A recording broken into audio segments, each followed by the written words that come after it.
My husband and I, we're Doug and Jayne Lubke. Our address is Edgerton, but we've got a nice triangle, Janesville, Edgerton, Milton. We're 3 miles straight west of Milton. So we're pretty local. And we have a studio in our home. We started off using an old rustic shed, but you're all artists, you know how these things expand. And now it has overtaken, oh my gosh, most of our house, I swear. Yeah, now we've got 2 wheels in the house, we've got a borrowed kick wheel in the shed. I love throwing in the shed because I can look across the driveway and see the birds. I did some plantings for that, and anyway. I would say not. It's there's nothing plush about it. I think a she shed is supposed to be plush. It's very, very rustic. I will say one day when I was throwing out there and just enjoying it, I saw about half a dozen orioles in the trees. And I thought, oh, I should buy an oriole feeder. And then I thought, why would I buy an oriole feeder? You make an oriole feeder. Why would you make one? And now they're really good sellers. I make them now and then. It's time to do it again. And the orioles do come. It is kind of fun. And that is off the outline, sorry. Mostly we make functional pottery. We like making bowls. A lot of mugs certainly sell. A lot of functional pottery.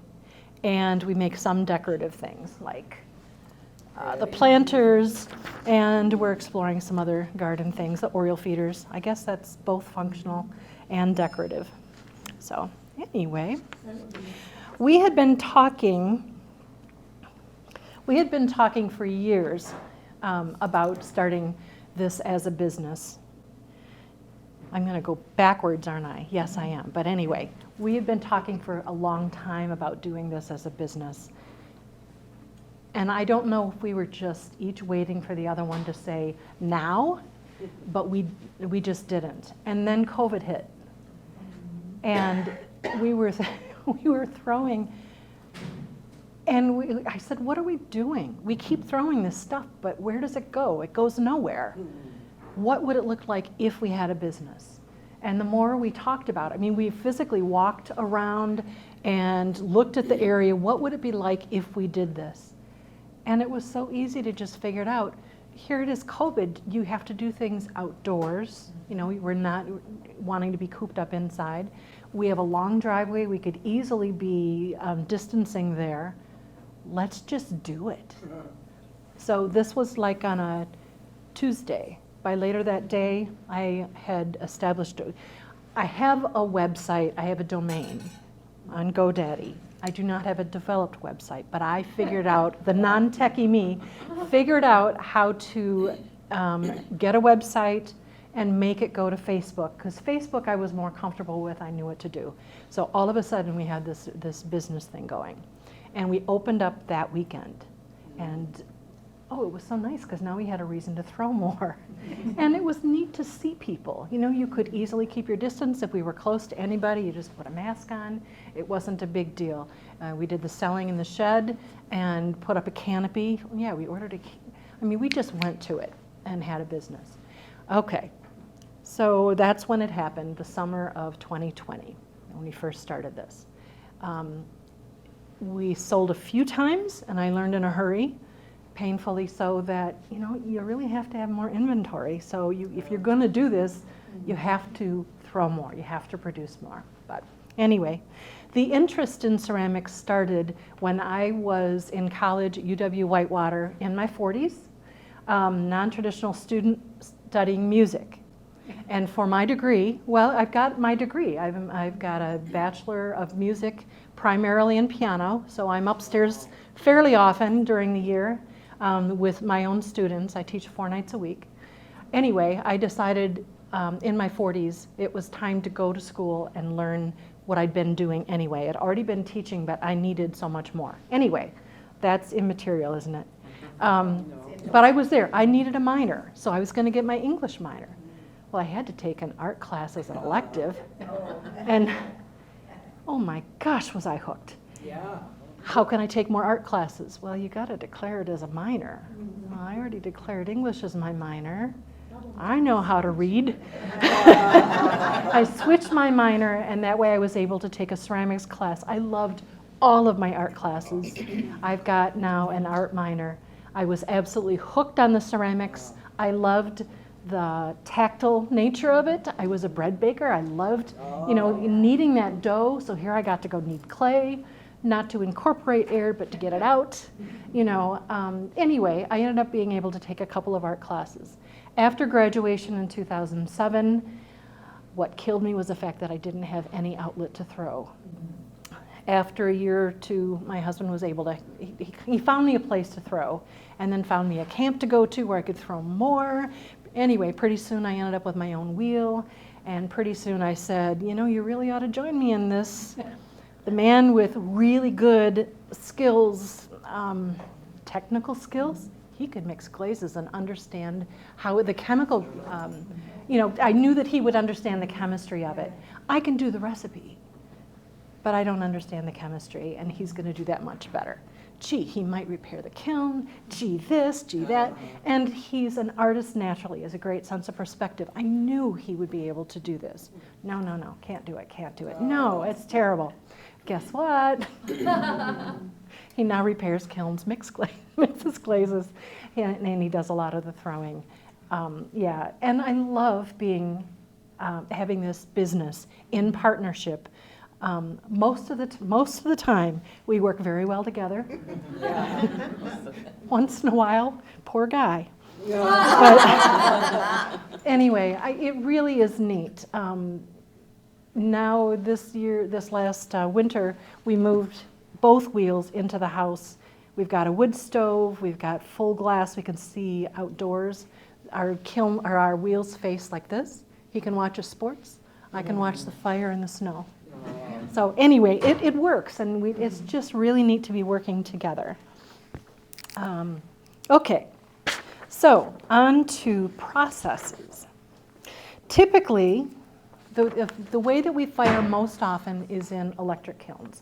I've got some pictures up here you can look at. You can see them more closely later, I'm sure. But we have just fallen into some of these things. I went up to a neighbor's to get a dozen eggs, came home with a kiln. Went to a studio in Madison where I was working most Fridays. Somebody had dropped off a kiln. He didn't know what to do with it. We still don't know who it is. Oh my gosh. Did that studio owner know anybody who could use it? And it came home with me. So that's how we got the first two kilns. These are examples of what happens in the electric kiln. You're going to see different glaze. When you see them up close, you'll see it better. But the colors can often be richer.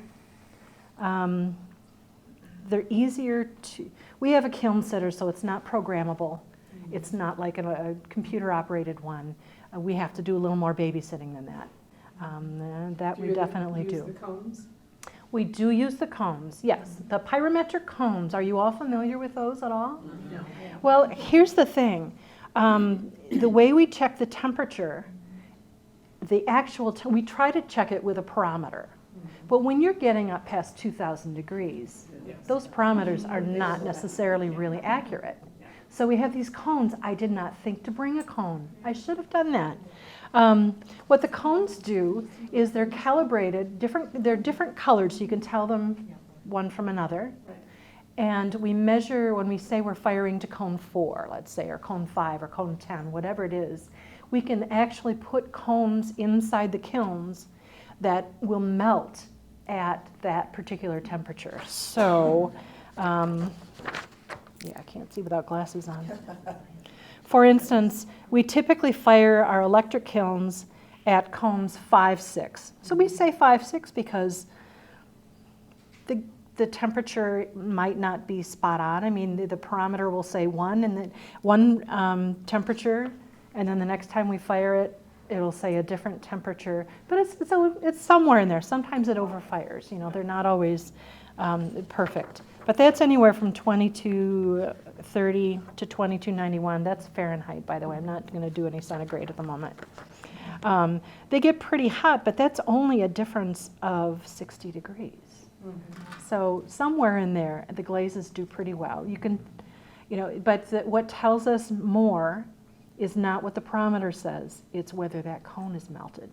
So we put cones in a couple of different places to, because you're always testing, you're always checking to see how well your kiln is working or how well the glazes are working at a particular temperature. Well, it's hotter here or it's hotter there. And oh gosh, look, not only did this kiln, if I'm firing to cone 6, let's say, not only did 6 go down, but 7 started to. So you put a few cones around those ranges so you really get a good idea of what's happening in there. So if all those things are working well, we get for the blues, we get this nice blue.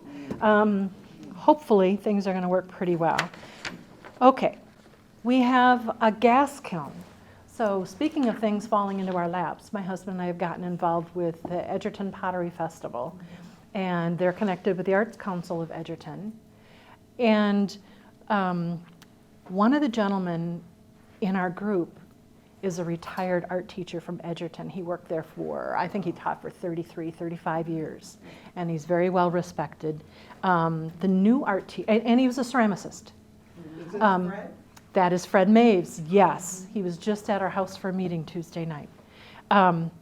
Anyway, he's pretty amazing. He's got such enthusiasm for the arts, for Edgerton history, and for all things clay. How many of you know that Edgerton is quite the hub for clay in the, I want to say maybe in the mid-1840s? Yes. In particular, my father, I know, swam in the clay pit, which eventually became Edgerton Swimming Pool, and now it isn't, but many years ago, yes. Anyway, we've got this connection with Fred. Well, when the new high school art teacher came, she happens to not be a ceramicist. They still do some, they have wheels, but they're going to use all electric kilns now. If you're not a ceramicist, some of these other ways of firing take an awful lot of attention. So anyway, the school decided to abandon their gas kiln, and they didn't know what to do with the bricks, would prefer they not go into a landfill. Did Fred know anybody? Well, ACE ended up taking, and the Arts Council ended up taking all of the plumbing and all that. It was put in, remember the old Lean Oil building that is now, well, it's been sold. One of the people who, from the family that owned Lean Oil Company, also is very involved with the Arts Council of Edgerton. That's where the bricks were stored. Also, a whole lot of the chemicals and minerals that Fred used, they mixed their own glazes. Right. They did a lot of experimentation.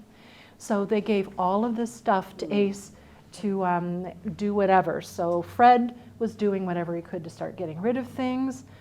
Well, gee, once we got on board, well, we're mixing a lot of our own glazes. Okay, we'll take some of that stuff off your hands. I wanted a gas kiln, and I really wanted a gas kiln. I like the effects. You've got a live flame. I like the effects, but it's a little more controlled than a wood fire, which we'll talk about wood firing in a minute. Anyway, so we ended up with the gas kiln. My husband built a shelter for it. If you come out this summer, you'll be able to see it. We talked about maybe coming out and a field trip. You have to get your hands muddy. Yeah. So I want to show you, this black glaze here is a glaze we mixed up. This one was fired in an electric kiln. This is that exact glaze fired in the gas kiln. I wanted a gunmetal gray. I guess I got it. Yeah, so we will be using it. We kind of use these little things as test tiles. Absolutely. So you can see the difference. Have any of you ever been on the Earth Wooden Fire Tour or the Clay Collective Tour? So have you been to Broadwing Clay Studio? Okay, Rick Lamore has become a good friend, and oh my gosh, what a mentor. He's been phenomenal. And here's Rick helping Doug set up the gas kiln, making it. Yeah, in fact, last Friday, we were at his house doing our shift on the wood kiln. So I love that we can fire an electric. I love that we've got the gas kiln. My goal with that was to have something in the middle between the more controlled environment of the electric kiln. You can do some amazing things in the electric kilns, that's for sure. And some of them can look like, they can mimic some of the other ways of firing. But anyway, and so here, this is my husband and me, Doug, and I, after the opening of the very first kiln firing. I think we've fired it now 4 times. Speaking of that tour, we are stinking blessed. Not only has Rick Lamore been helping us with the gas kiln, Rick Hintz of Johnson Creek Clay Studio, who is a phenomenal artist also. They come over and just nerd out over all these flames and all this stuff.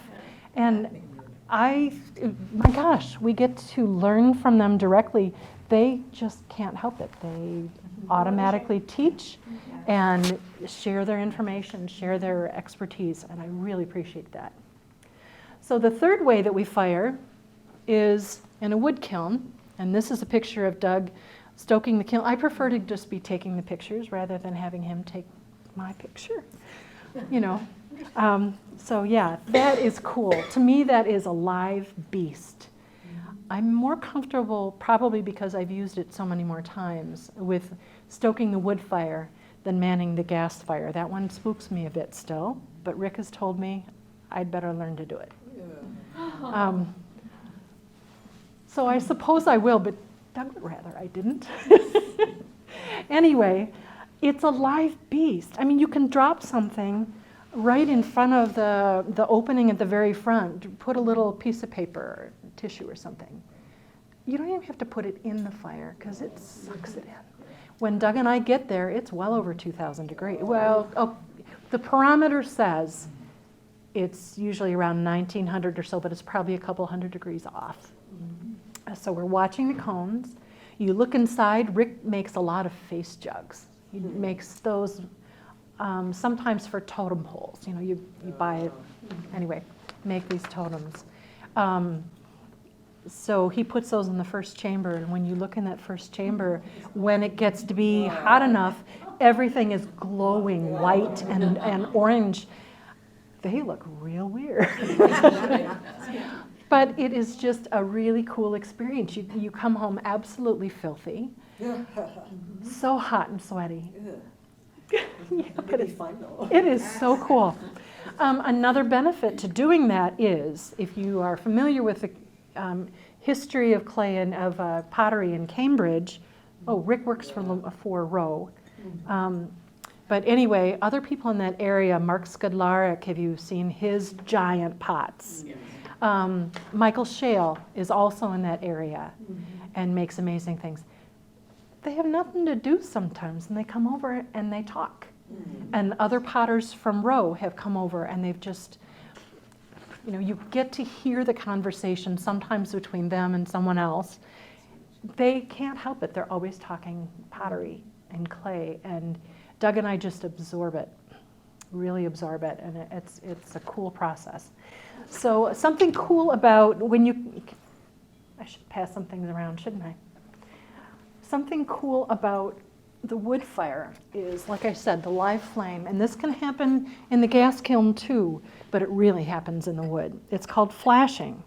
And when you look at these pieces, this one took a little spill on somebody's sidewalk. Darn, I have to keep it. I like that because of the wadding, whether it's gas or wood, you see where the wads are, where you can see the effect of the fire. But the flashing ends up, if it's in the right place, it's the ash and the flames interacting, and you end up with these golden spots that, I don't know, I find it really interesting. I'll pass this one around.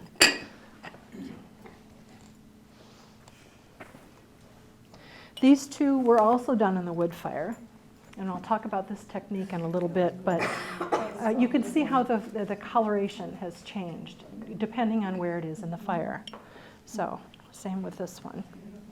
So we've talked about the different types of kilns that Doug and I fire in. Maybe some of you have experienced pit firing. That's fun too. It's just not food safe. And since ours is mostly functional pottery, That's usually what we do. I think we're going to do, that's freehand, yes. Yes. Do you do any raku firing? We don't do raku at the moment, but along with all the other supplies from Edgerton High School, we have the tongs for them. So who knows, maybe that one kiln, the smallest one that's on its way out, maybe it'll have a second life as a raku kiln or something, we'll see. That would be for something else. I don't think it could be raku. You need the elements. Okay. Now, one more thing before I show you a technique. We talked a little bit about Edgerton's history in clay. Well, it's not only Edgerton, and I would just want to show you some things. This is Janesville clay. I did not make this. If any of you know Paul Rooflet. Anyway, he was living over near Wuthering Hills. Oh gosh, this guy. He's got an appliance repair business. He's an accomplished violinist. He's really, really interested in clay. And he tests and tests and tests, makes his own clay bodies with local clay, and makes the glazes from them. I think this bowl is beautiful. He gave me this because we gave him some ash from our wood stove so that he could use the ash in some of his glazes, which is pretty cool. So this is raw Janesville clay by Wuthering Hills. You go to a different area of Janesville, you're going to have a different color. This one, I wanted to show you some raw clay too. So this is some clay from Lawton Street, Edgerton. Oh yeah, by I think dug by where the city works are, the plows and deckers. Not too far from the lumberyard company. Right, very close to Nelson Young. So this is some clay from that. I'll pass that around, and this is what it looks like raw fired. You go different places in Edgerton, it's going to be different. Here's some more local clay. This is Albion Street clay. How many of you have driven by Edgerton High School or to the schools? When you go down Albion Street, you cannot help but see the really cool house with the red tile roof, the Spanish style house. That's Fred's. And when he needed new tiles for his roof, he made them. That man just doesn't quit. So that is an Edgerton, yes. So here is an example. This is Fred's pot, and it's an example of what this one looks like fired. I'll give that to you, and then the last one, I'll pass down the other way. This is from McFarland. Fred has so many connections. The Department of Public Works people will call him and say, we've got this. This is somebody from McFarland that called him to say that they had clay available. This color turns into this. That's the raw clay body.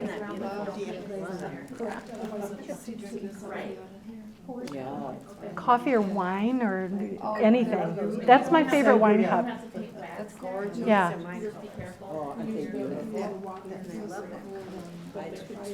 I guess I realized, I thought you just bought clay, you know. You can, but clay, it still is somebody mining the clay. This just happens to be local. So there are, let me see, in Mineral Point, shoot, what's his name? Mulberry Pottery. Oh, yeah. He digs local clays, and he has helped us out with the Pottery Festival, which I'll talk about in a minute too, but yeah, he came over and helped with that a bit.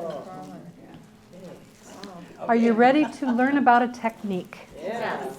Okay. I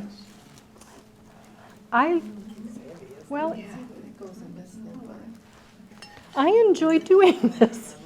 It is called sgraffito. And what sgraffito is, the word is Italian for scratch. So what we're doing is scratching. My favorite tools for scratching the clay, this one's my absolute favorite, and it comes from, you remember the kids' toys where you've got this little plastic sheet and it's like carbon paper underneath, and you draw, it's waxy carbon, and you draw on it, and then you lift up the sheet and it erases. Well, I stole it. I stole that thing, and it's just, you can use a metal tool, would be called a loop tool, that has a real fine loop and pulls away the clay, but it doesn't give me the feeling that I want. I want the feel of drawing. And you can buy some really expensive tools to do that, but one of the most fun things about clay stuff is you use anything.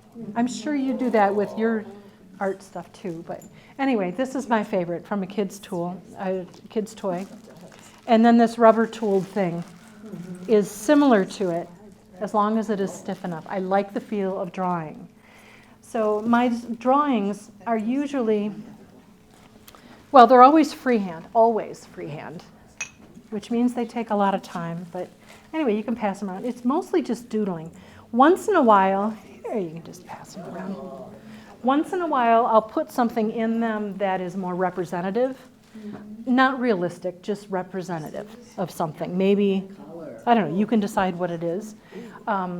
Most of the time, though, it's just this doodling. Some inspiration. You see a lot of curves on there. I would love to have been a figure skater. But I love the gracefulness and seeing them glide on that ice and they're going one direction and all of a sudden I don't know, there's something about the figure skating that sticks in my head.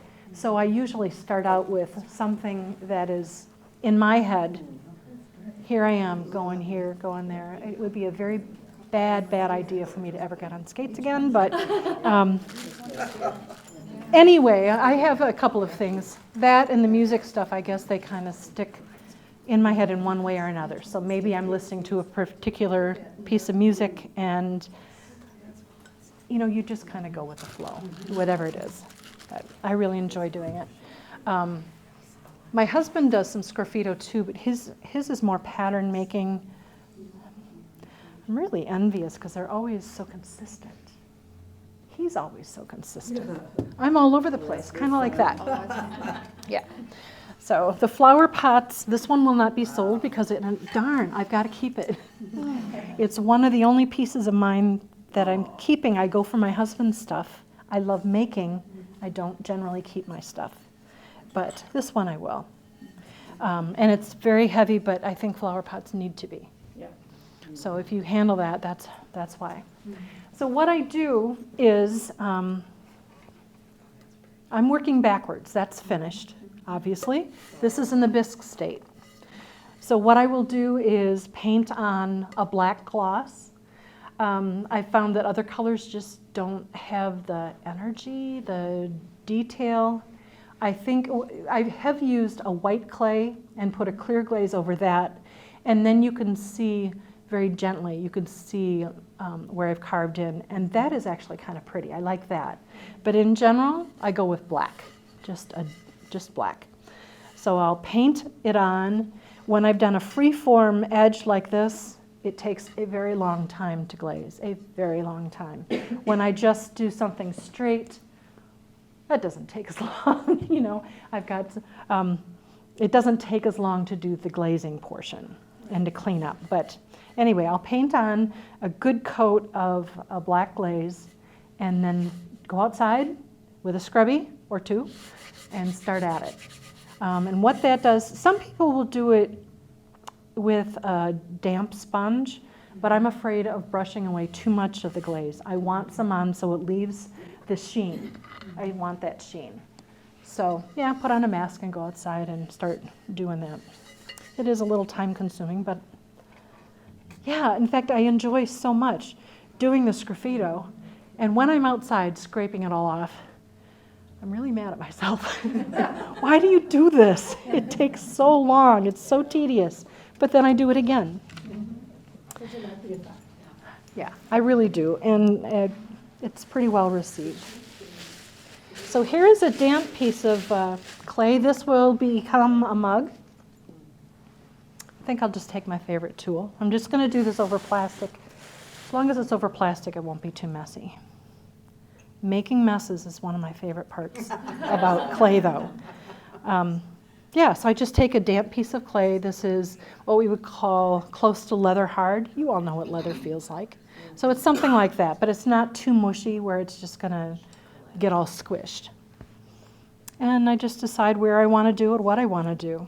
Has Like- that been air dried for a while or Yeah, not? it has been air. Okay, okay. You know what? Here, you can touch that. No, I just was wondering for your, oh yeah. It's still Oh, cool it's to the damp touch. and it's Mhm. damp. Yeah, anybody else want to? Sure. Oh, yes.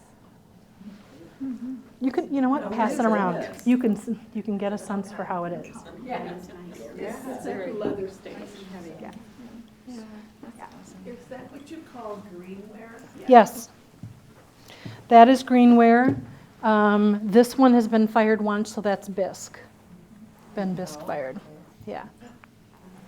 Oh, You want me to take that one off your hands too? You gotta be very gentle.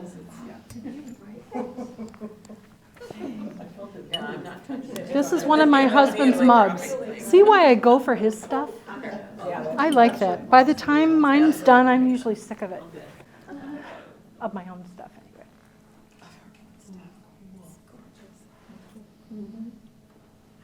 Our mug cabinet is full of other people's mugs, and we just decide who we want to be inspired by that day.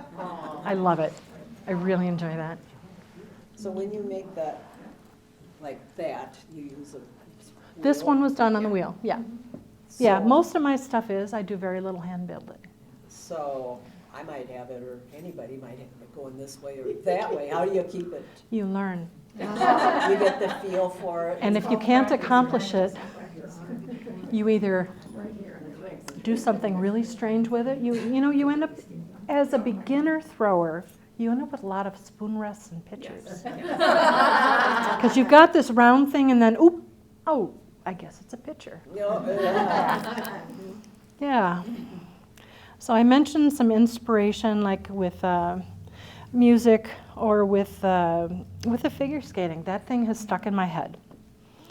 So I usually start off just making some sort of it'll go somewhere.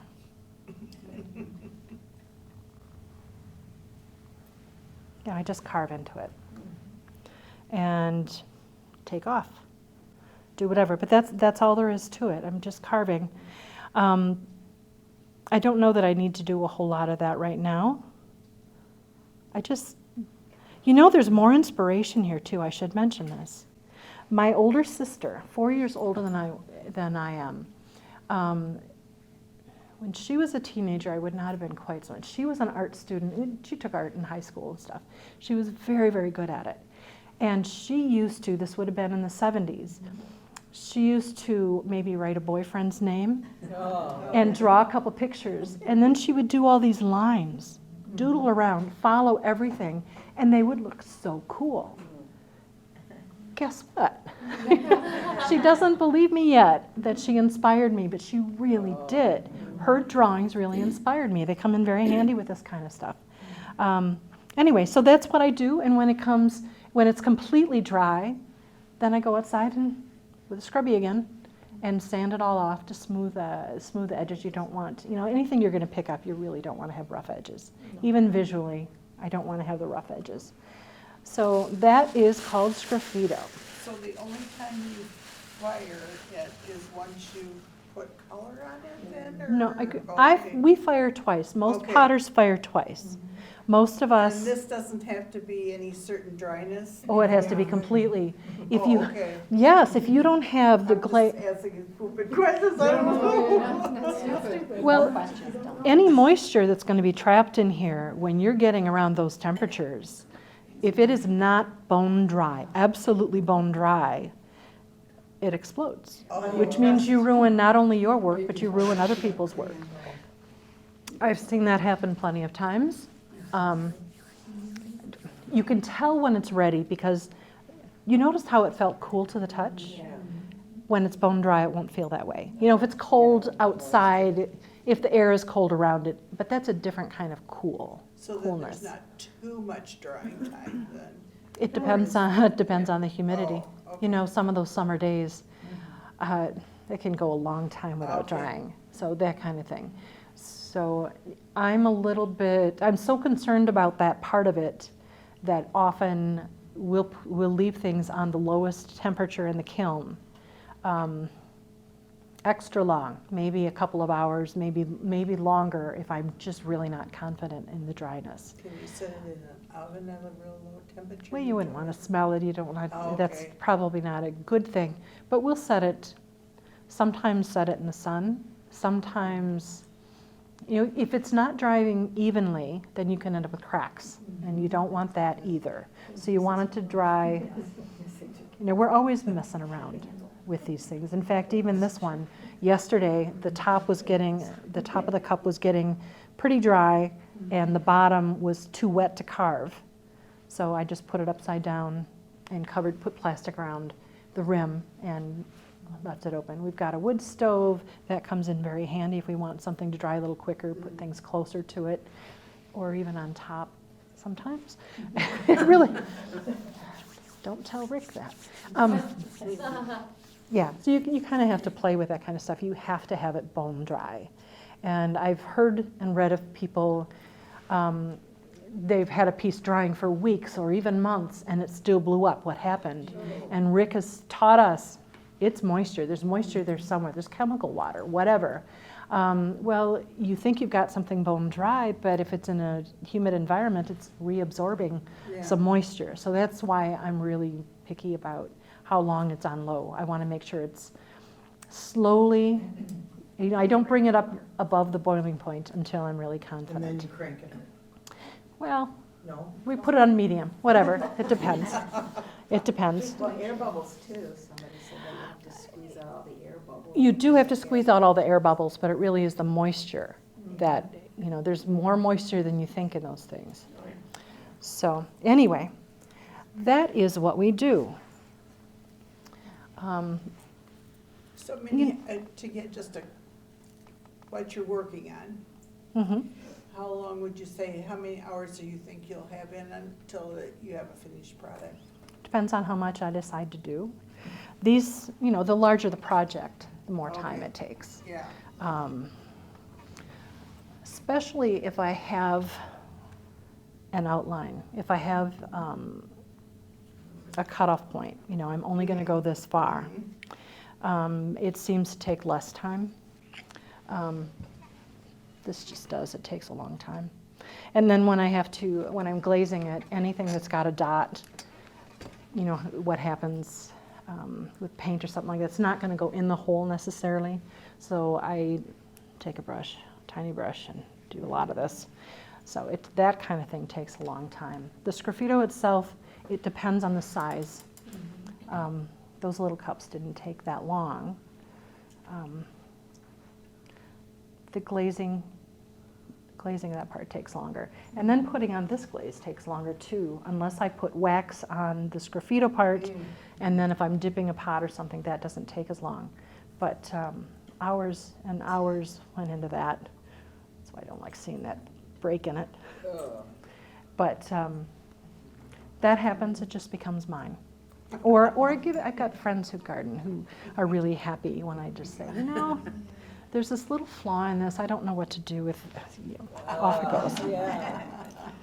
Well, all of you are artists. You've got that, I don't know, do you ever have an error in your painting or anything like that? Always. So you know about that kind of thing. You can relate to that. Okay. So to wrap this up, we sell, we're getting ready to sell the end of, I think it's going to be the holiday weekends this year over the summer that we sell at home. And that is so much fun.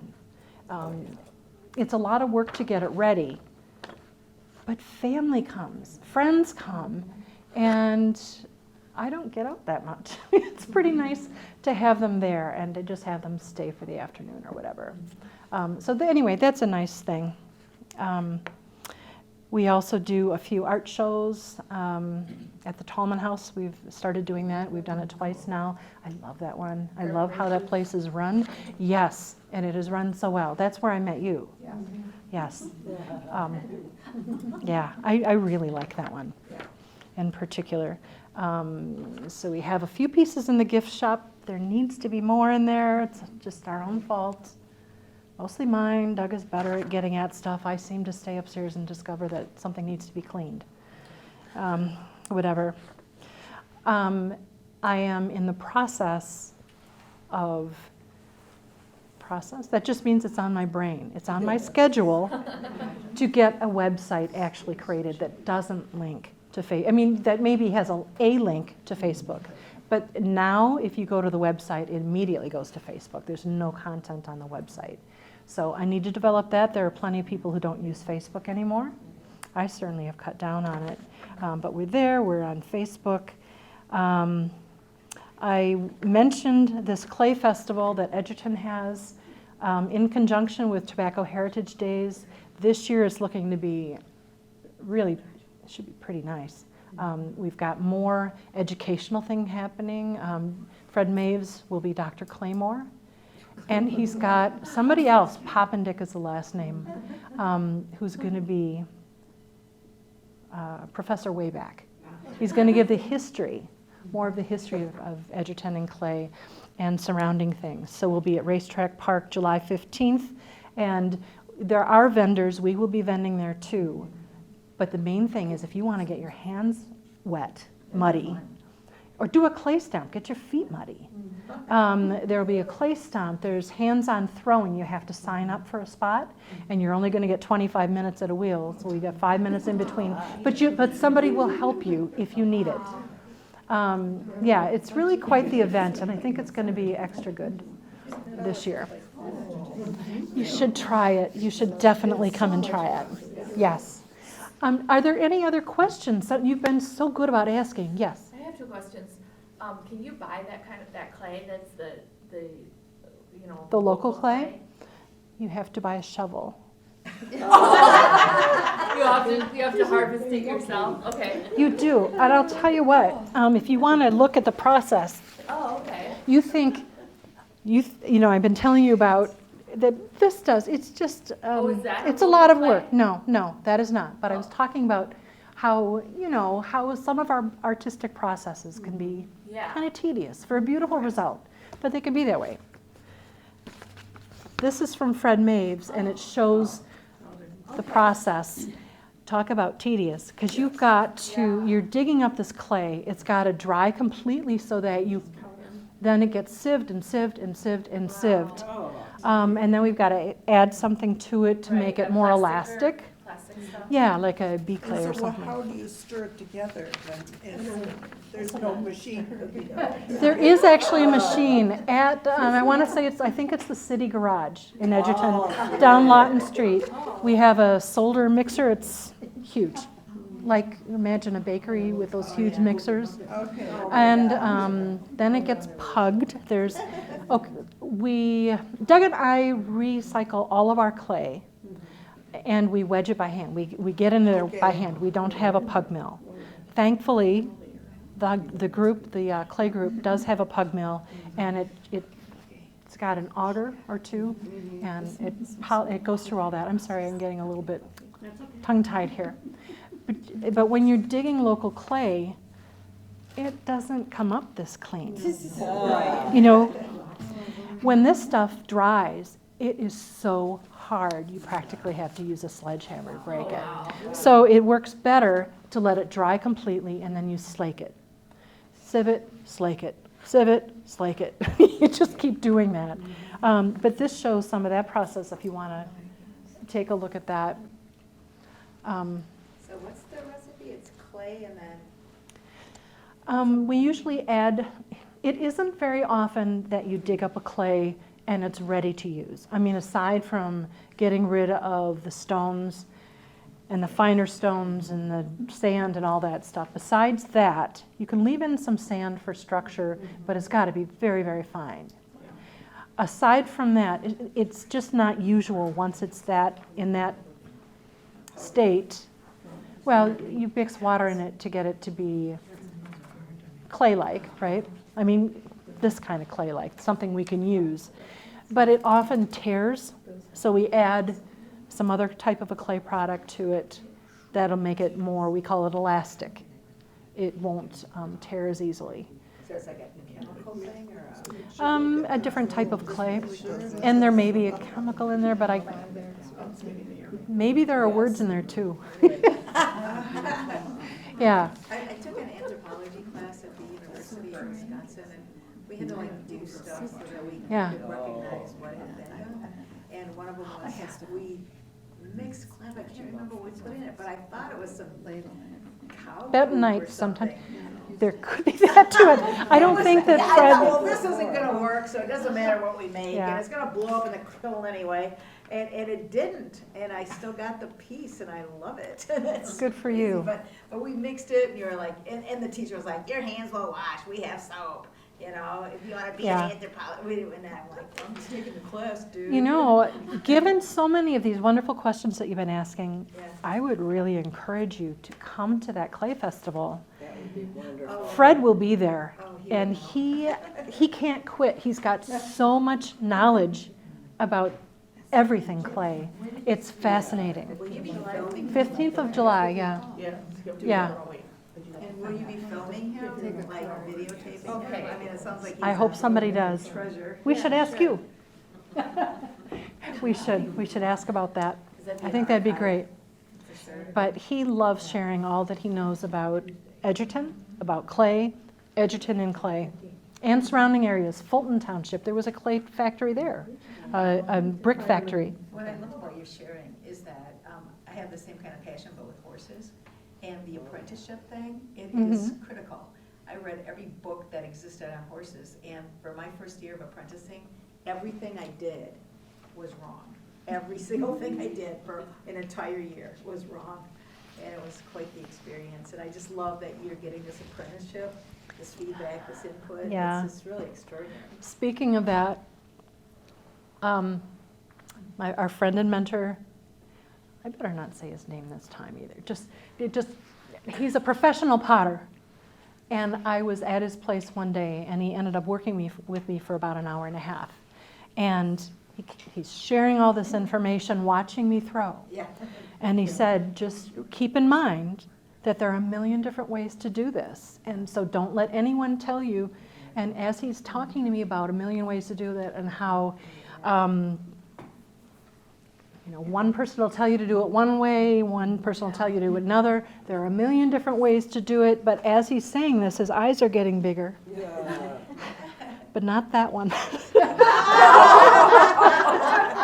I know, I was gonna say, what's wrong with the horse can die. Yeah, I thought that was funny.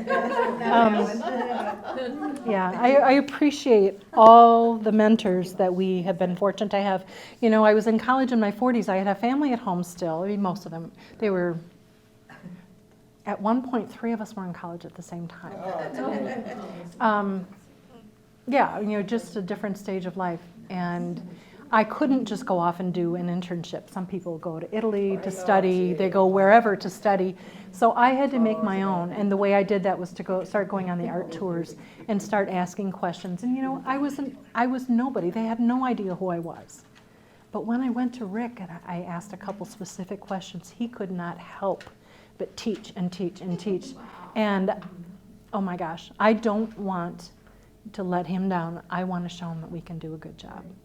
And I really appreciate it. How do you put the glaze on? Sometimes we put it on with a brush. We have some commercial glazes.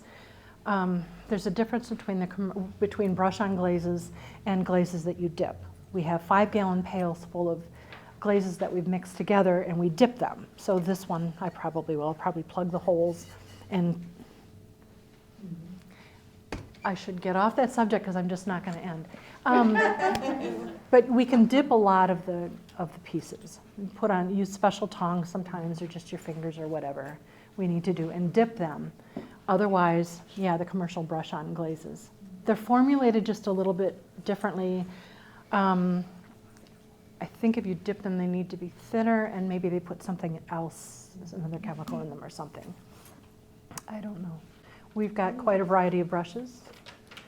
Don't they leave brush marks? No. Sometimes, but not always. It depends, how dry I put them on, how many coats of glaze we put on. Let me see. This was dipped, that would have been dipped too. Anything wood fired, those were all dipped. But these were definitely brush on. I have more control over it. I could have waxed this. I could have poured dipping glaze in that and then dumped it out and then only dipped it back in after that's dry, because if it's not fully dry, it's not gonna stick. So then you let it dry. I could have dipped it in if I had a dipping glaze, but this glaze in particular, I have jars of brush on glazes and I just do that. I think you can see the direction. When you're brushing on a glaze, you want to go different ways. You want to go several different ways. So that's probably got 4 coats of glaze on it. So I would do it around and then that way, sometimes zigzag, so that you don't see the brush marks as clearly. So sometimes you can see the direction. You don't usually see the fibers. Are sometimes brush marks deliberate? Yes, sometimes they certainly are. Yeah. Is there, sometimes if the glaze is too thick, does it bubble? What causes it to bubble sometimes? Different things. Different things. Sometimes if a glaze is too thick, temperature maybe. It might be the composition. There are different things that cause the bubbling. I'm not as good with the technical stuff, so I probably should stop Would there ever with be a that. time when the bubbling would be a deliberate thing? Yes. Would it ever be Yes. controlled? Now, there are glazes called chinos. I don't know if any of you have ever heard of chinos. This happens to be a chino glaze in here. They often are heavy in iron, and you get some really cool effects with chinos. And the thickness of the chino will make a difference in how that glaze works. The thickness of any of these will make a difference, of course. The rule with chinos is chino first or be cursed. So if we overlap any glaze, you want to make sure that chino is down. If I had glazed, we glaze a piece and then we redip it in a chino, then the chino is just gonna, what does it do? It gets really weird and really, really ugly. But as artists, we want to break rules, right? So I read up on a person who, that's his thing. He always adds chino last. And he gets these really, his cups are not going to be something that you're going to drink out of because they're going to be really rough. But if you're not after a functional piece necessarily, you're after a particular aesthetic, well, you get that aesthetic by breaking some rules. So, yeah, there are different things we can do. Some is rough and some is, Yeah, that was fired in the gas kiln, and remember that I said it's the same glaze on that shiny black Mini, but this one was done in an electric kiln, and that's what happened in the gas kiln. Oh, okay. What'd you So use it's for quite paint? different. How did you what kind of paint do you We put just on dipped those? it into the same, in these, they're just dipped into, it's called crystalline black. Oh, okay. Yeah. So our garage is loaded with shelving and glaze ingredients and a couple of kilns. And my husband's woodworking shop, he's a really good woodworker. And he's got a packed woodworking shop. And depending on the time of year, it's also half or 2/3 full of pots and glazes and all that kind of stuff. And it's just, these things grow. But it's fun. Thank you. You're welcome.